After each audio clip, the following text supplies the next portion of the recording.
Tip bago pumasok sa buhay negosyante. Dapat handa ka ma-stress. Dapat handa ka mapuyat, dapat handa ka mapagod. Dapat madami kang calculator. Dapat may notes ka, especially ballpen.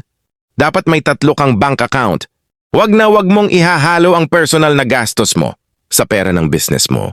Dahil kung hindi sabog ang isip mo, dapat iwasan ang bisyo, matutong magpakumbaba. Babaan ang pride at kung negosyante ka, makaka-relate ka. Madalas kasi, nakikita lang ng karamihan yung success ng isang tao na ay marami tong racket, marami tong pera. May business yan, madaming pera yan. Hindi nila nakikita yung laki ng pressure, pagod, sakripisyo, oras at sa sarili mo. Yung times na umiiyak ka na dahil pagod at pressure.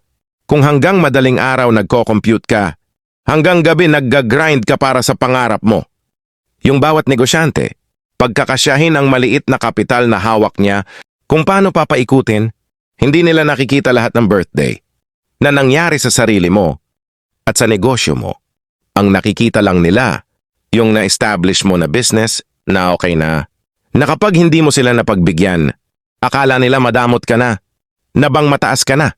Pero hindi nila alam na pinapaikot mo lang ang puhunan mo kaya hindi mo sila mapagbigyan. Hindi nila nakikita ang expenses sa business at sa personal. Mr. Dekdek Internet Cafe, ang pinaka-affordable na computer shop?